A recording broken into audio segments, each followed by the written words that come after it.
Welcome back to Law and Crime, everybody. What a day we have for you. We have 2 live trials. We have an upcoming interview with Larry King. And right now, we're going to have a big discussion about Go to John. But before we talk about Go to John, I want to let you know that we're carefully monitoring the Armando Baptista trial. We expect closing arguments in that case. And guess what? There's a live feed in that courtroom. We have it right now. There's nothing happening quite yet, as you can see. But once those closing arguments start, we're going to let you know. You don't want to miss it. We've been following this case for a while now, and we can't wait to see which way it's going to conclude. But right now, let's talk about the Nicholas Go to John case. And joining us is somebody new here on the Law and Crime Network. Joining us from the New York City Public Defender's Office, Brian Buckmire is here. Brian, great to have you here on Law and Crime. Thank you. Good to be here. All right, Nicholas Go to John. There are a lot of moving parts in this case. Have you ever seen a trial quite like this? Not quite like this. It's a very interesting case in terms of both the defense that the defense attorney is bringing to the case, and as well as the numerous text messages and all the information that's coming forward. And then you throw in the defense of the individual, Nicholas Go to John, being on the autistic spectrum. It adds a whole nother level of complexity to it. But that's my question here. How difficult is it to defend this case? Because, yes, they said, look, we're conceding the fact he killed her. Okay? They already took that out. The whole idea of maybe somebody else did it, or maybe Gypsy did it, and he was just there. No. He did it. So they're saying to the jury, he's the one who killed this woman. Now, she may not be that sympathetic when the whole Munchausen syndrome by proxy comes into play. But when you're looking at all these different factors, how difficult is it for them to defend him? I think it's extremely difficult, and partly because what you're talking about, it seems like they've almost bootstrapped themselves to one single defense, which not all defense attorneys do. At times where it's a little muddled, you might provide the information that you get, and you allow them to them being the jury, to pick their defense. Specifically, perhaps he has, as the law says, and I'm trying to be as respectful as possible, the law doesn't always use the best words, Sure. but a mental defect. Yeah. So you can go that route. Or as you alluded to, it could be that Gypsy did it. And as we say, he might be the fall guy. Maybe she did it and he was in the room and he was just brought there to be the fall guy. And because of his, as the law says, mental defect, he got trapped up in this. But they kind of X'd out all those different possibilities that a jury might hang their hat on to find him not guilty. And I believe what they're doing is going directly to the top charge, and they're trying to beat that homicide in the first degree, which in Missouri does come with a potential for the death penalty or life in prison without parole. Here we know they're not seeking the death penalty, but and it's an interesting thing where the jury actually decides the sentence. We're going to talk about that's a little bit different than the judge deciding. The jury will actually determine what that sentence will be, but it's not death. But we'll talk about that in a second. In case you haven't seen it, though, and I'm glad we have Brian here to look at this, let's play a little bit more of Nicholas Go to John's jailhouse interview, because it gives you a perspective about him and how this whole situation unfolded. Take a look. Clearly a lot to talk about. I'm back here with Brian. Brian, okay, talking about the dark side. He knew it was the good side. He said he chose the dark side. He seems to know that he had a choice here, and yet he realizes that he picked the wrong side. What does that tell you? So that tells me a number of things when you look at the video. There's 2 things that are going on at the same time when a defense attorney plays that video. One is you're attacking the charges that are set forth. So you're trying to set up a defense, mitigating a defense in this situation, that he doesn't have the mental capacity to commit that crime. On the other aspect of it, you're also trying to get at the mitigating factors, because as you said, the jury at the end of the day is probably going to be deciding the sentencing. So as to the first one, yes, he's showing a capacity to understand good and bad, but he's describing it in some of the most childlike ways. If you think of like a cartoon show, the little angel and the devil on the side of the shoulder, that's what we see, and that's how we oftentimes explain to children to make good and bad, how people make good and bad choices. And so when someone describes like that, you can then parry that to the jury and show, this is someone, and I believe in an article I read that showed that he has the mental capacity of someone who's 15 or 16 years old. And you can kind of follow with that and say, you see how he understands right and wrong, good and bad. He could not have had that mens rea or that mental capacity to knowingly commit this act.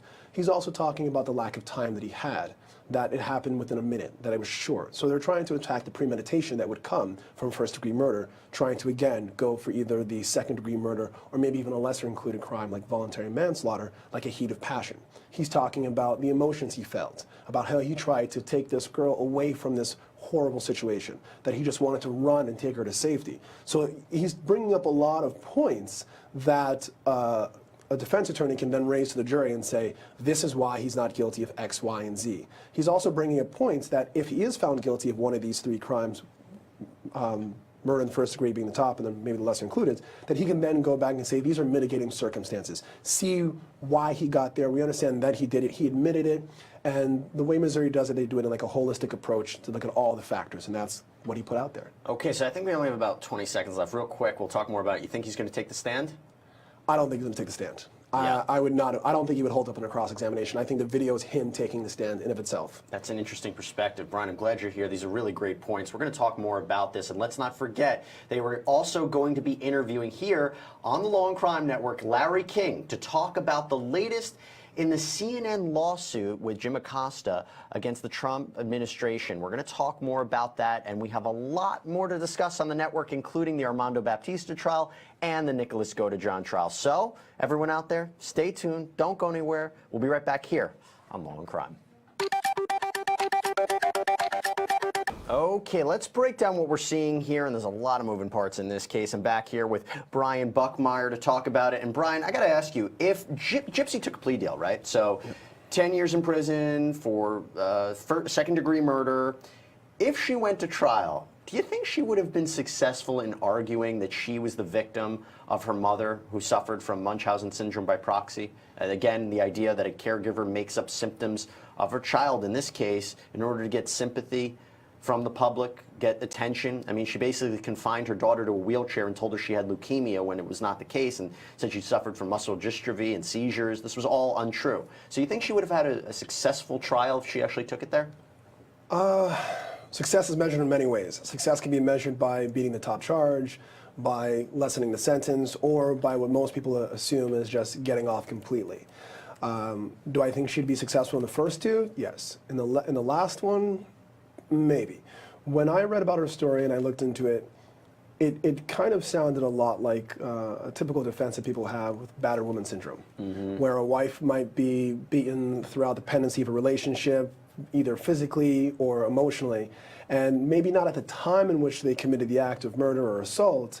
They were not in harm at that point in time, but the law does allow in most states that if there's a history of abuse, that it's much like PTSD, where that house feels like a war zone. And there might not be bullets flying over your head at that time, but you're always fear this impending danger coming. So if the defense had approached it as that way, maybe you could probably get it down to voluntary manslaughter, or what most people say is a crime of passion, right? Where she had been confined to this house and confined in this environment where she was always on edge, she was always in danger. And so maybe that might be a way. But the thing that I really want to see are the text messages, the Facebook messages. That's where the premeditation comes in. That's where the deliberation comes in. That's where the intent really comes. And so without seeing those, because it kind of sounds like she orchestrated this.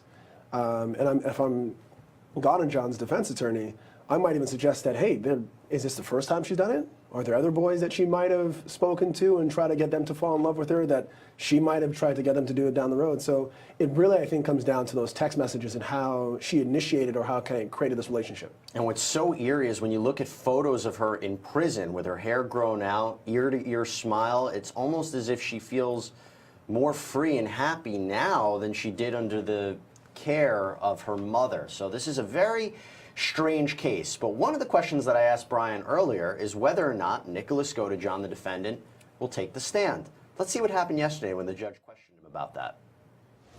All right, so we're seeing the closing argument right now by the prosecution. Brian, I got to ask you, how difficult is it for the defense to argue self-defense, and what do they have to do in their closing argument? So self-defense is one of the first questions I ask you is like, where is it? Because it really depends on the geography. In Brooklyn, I've tried a few self-defense cases, and oftentimes we start off with like, hey, this is Brooklyn justice. And people who've lived in Brooklyn, and especially some of the hard neighborhoods, know sometimes an eye for an eye is okay. If you want to go to Manhattan, Westchester, Long Island, Brooklyn justice doesn't apply there. And so oftentimes it depends on the geography and the juries that you're speaking with. Yeah. I'll tell you what, let's hold that thought because we'll talk more about Florida and stand your ground state. But that's a good point you made. Let's take a quick break. We'll come back. We'll go live into the courtroom. So stay tuned here on Law and Crime.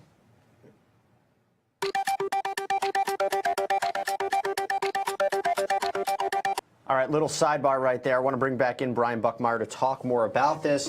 Brian, the prosecution's making a good point, and I want to talk about it. The idea of what makes sense, right? That really works for a jury. Correct me if I'm wrong, because what they're saying is, so Muhammad had a beef with Armando Baptista and was waiting conveniently for him to stop at a stop sign, and that was his time to spring an attack. Does that really make sense here? Yes and no. And so if I'm the defense attorney in this case, I think the prosecutor's doing an amazing job. She's tying points together that she picked up throughout the trial.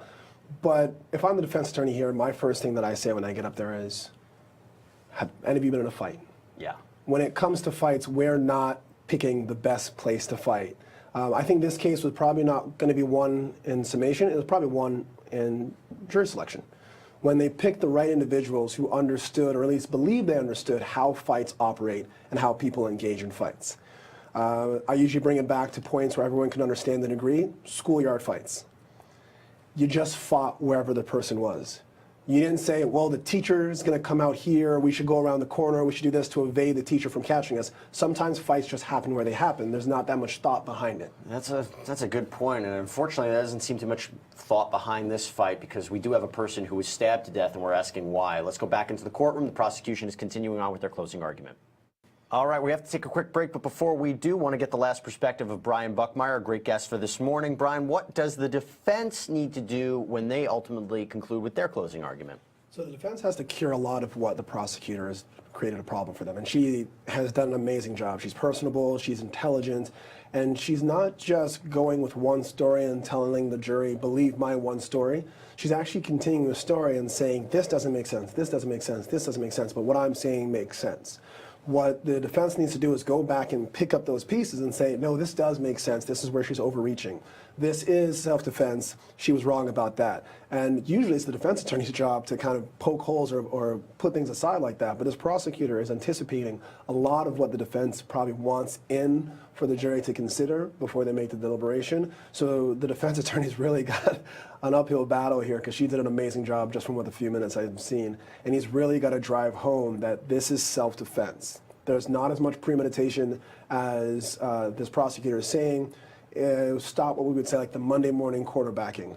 Like it's in the heat of the game, this is what it is. We can look at it afterwards and be able to pick it apart and say should have, could have, hindsight is 20/20, but you've got to put yourself in the shoes of the person at the time and see what the reality was, and that's how we judge self-defense. Sounds like it's not easy for the jury to decide one way or another. Brian, thanks for coming on. We can't wait to have you back. Great perspective. My and pleasure. Of course, and so what we're going to do is we're going to take a quick break. When we come back, we'll be live in the courtroom. Stay tuned.